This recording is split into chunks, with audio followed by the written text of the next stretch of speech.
تو میں 33 کہہ کے گناہ گار ہو جاؤں، تو دونوں کو کہہ دیا جائے یہ ہوگا یہ ہوگا، تو 30 یا 33 سال۔ تو آپ ذرا تھوڑا سا ہم سب غور و تفکر کرتے ہیں، ہمارے سننے والے بھی غور کریں کہ جتنے بھی جنتی ہیں سب کی عمر 30 یا 33 سال۔ اب آپ دیکھیے، دادا جان ہیں، دادی جان ہیں، نانی ہیں، نانا ہیں، ماں ہیں، باپ ہے، بیٹی ہے، بیٹا ہے، سب کے سب 30 سال کی مثال کے طور پر۔ تو کتنا ایک عجیب و غریب منظر ہوگا کہ دادا جان بھی جوان، ابا جان بھی جوان اور بیٹا بھی جوان، اور تینوں کی عمر برابر 30 سال۔ دنیا کے اندر کوئی ایسا باپ نظر نہیں آئے گا کہ ابا جان بھی 30 سال کے ہوں اور بیٹا بھی 30 سال کا ہو، یہ پاسبل ہو ہی نہیں سکتا۔ تو اللہ تبارک و تعالی جنت میں بہت ہی عجیب و غریب اپنی یعنی عقل میں نہ آنے والی قدرت کے معاملات دکھائے گا، اور آدمی کی عقل حیران رہ جائے گی۔ یہ ایک انعام ہوگا کہ انسان عالم جوانی میں جنت میں داخل ہوگا۔ ترمذی کی ہی روایت ہے اور حدیث نمبر 5397 ہے۔ حضرت انس رضی اللہ تعالی عنہ سے روایت ہے کہ نبی کریم صلی اللہ علیہ وسلم سے پوچھا گیا کہ کوثر کیا ہے؟ تو سرکار مدینہ صلی اللہ علیہ وسلم نے فرمایا کہ یہ جنت میں ایک نہر ہے جو اللہ تعالی نے ہمیں عطا فرمائی ہے، اس کا پانی دودھ سے زیادہ سفید اور شہد سے زیادہ میٹھا ہے۔ دودھ سے زیادہ سفید کلر کے اندر بھی آپ نے دیکھا ہوگا کیٹیگریز ہوتی ہیں، آپ دودھ کو رکھ لیں، چونے کو رکھیں، سفید کپڑا پاس رکھ لیجئے، انڈے کو پاس رکھ لیجئے، سب سفید ہیں، لیکن اس سفید کلر میں بھی آپ ڈفرینس پائیں گے، کوئی زیادہ سفید ہے، کوئی کم سفید ہے۔ تو نبی کریم صلی اللہ علیہ وسلم یہی سمجھا رہے ہیں کہ کوثر جو نہر ہے دودھ سے زیادہ سفید ہے اور شہد سے زیادہ میٹھی ہے۔ لیکن یہ یاد رکھیے گا کہ جنت میں چونکہ اذیت، تکلیف اور ناپسندیدگی نہیں ہے، تو ایسا نہیں ہے کہ جیسے ہم شہد کے اگر 2 3 4 چمچے پی لیں تو طبیعت بھر جاتی ہے، ملال سا پیدا ہو جاتا ہے، اور 5واں چمچہ پینے کے لیے پھر طبیعت تیار نہیں ہوتی ہے، منہ بہت ہی زیادہ میٹھا ہو جاتا ہے، اور جس کو کہتے ہیں کہ منہ پھر جانا، کہ پھر دل نہیں چاہتا کہ ہم اس میٹھے کو کھائیں یا پئیں۔ لیکن جنت کی نعمتوں میں چونکہ کوئی ناپسندیدگی کا عنصر رکھا ہی نہیں گیا، جتنا مرضی پیو اور کوئی گرانی نہیں ہوگی، کوئی طبیعت بھاری نہیں ہوگی، بلکہ لطف آئے گا، مزہ آئے گا، اس میں توانائی علیحدہ، نشاط علیحدہ، لذت علیحدہ، مزہ علیحدہ، اور کوئی تکلیف والی چیز ہی نہیں ہوگی۔ چاہے گھڑے کے گھڑے بھر بھر کے پیتا رہے انسان، اگر وہ خواہش کرے گا تو کچھ بھی اس کو نقصان نہیں ہوگا۔ میں بہک سکوں یہ مجال کیا،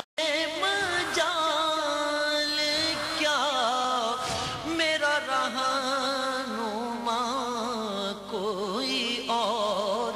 ہے۔ پھر آگے ارشاد فرمایا کہ اس نہر میں ایسے پرندے ہیں جن کی گردنیں اونٹوں کی گردنوں کی مثل ہیں، یعنی بڑی بڑی موٹی موٹی گردنیں ان کی، بڑے بڑے پرندے ہوں گے۔ حضرت عمر فاروق رضی اللہ تعالی عنہ نے یہ سن کر عرض کی رسول اللہ صلی اللہ علیہ وسلم، یہ پرندے تو اس نہر میں بڑی اچھی حالت میں ہیں، بڑے خوشحال ہوں گے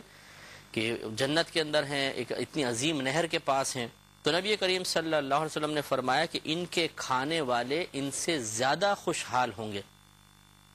اور ایک روایت میں ہے کہ اے عمر تم انہی میں سے ہوگے، یعنی تم بھی ان کا گوشت کھاؤ گے۔ گویا کہ وہ جو نہر کے پاس پرندے ہیں وہ جنتیوں کی ضیافت کے لیے ہیں اور ان کے مزوں کے لیے ہیں، جیسے کہ دوسری حدیث پاک میں ہے کہ نبی کریم صلی اللہ علیہ وسلم نے فرمایا کہ ایک جنتی تخت پر ہوگا تو اسے اوپر آسمان جنت پر کچھ پرندے اڑتے ہوئے نظر آئیں گے، تو اس کے دل میں تمنا بیدار ہوگی کہ کاش یہ پکے ہوئے میرے پاس ہوتے تو میں ان کو کھاتا۔ تو جیسے ہی وہ تمنا کرے گا وہ پرندے بھنے ہوئے اس کے پاس آ جائیں گے، اور رحمت کونین صلی اللہ علیہ وسلم نے فرمایا بغیر آگ کے بھنے ہوئے آئیں گے، اسٹیم روسٹ جس کو کہتے ہیں، آپ کہہ سکتے ہیں کہ وہ بھاپ پر پکے ہوئے ہوں گے۔ وہ زیادہ لذیذ ہوتا ہے کیونکہ اندر تک اس کے گرمی پہنچ جاتی ہے اور اندر تک گوشت اچھی طرح گل جاتا ہے، تو وہ پرندہ سامنے آ جائے گا، یہ اس کو اچھی طرح جتنا اس کا دل چاہے گا کھائے گا۔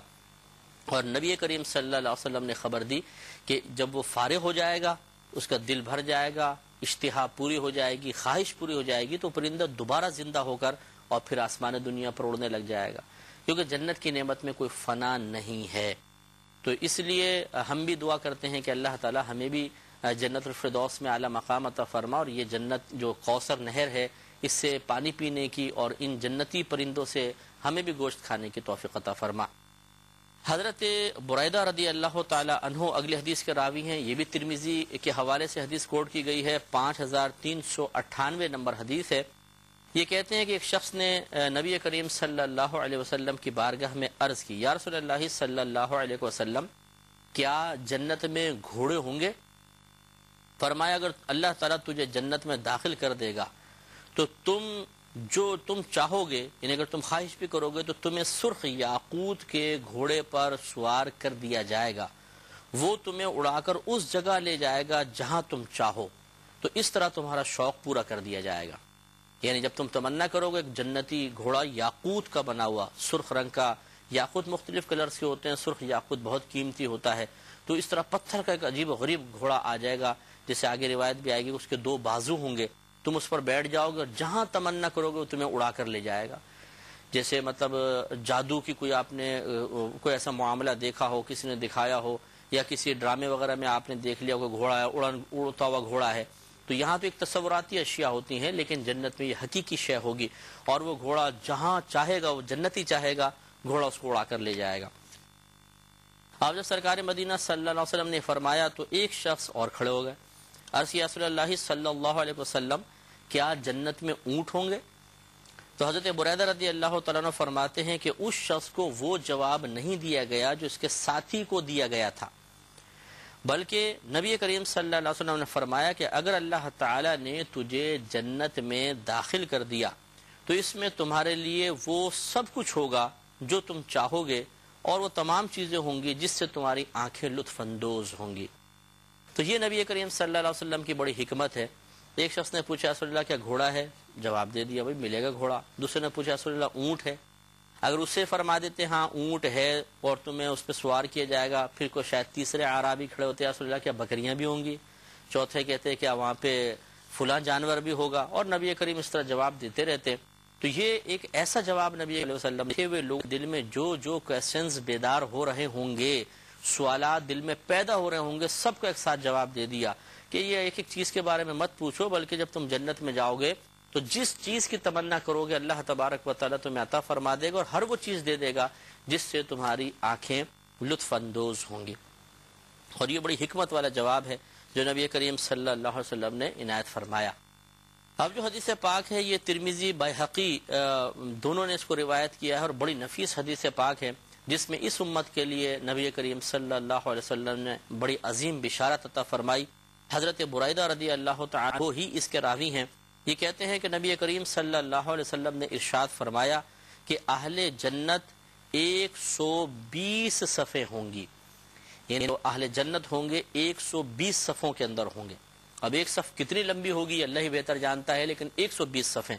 اور فرمایا ان میں سے 80 صفیں اس امت کی ہوں گی اور باقی 40 دیگر امتوں کی ہوں گی۔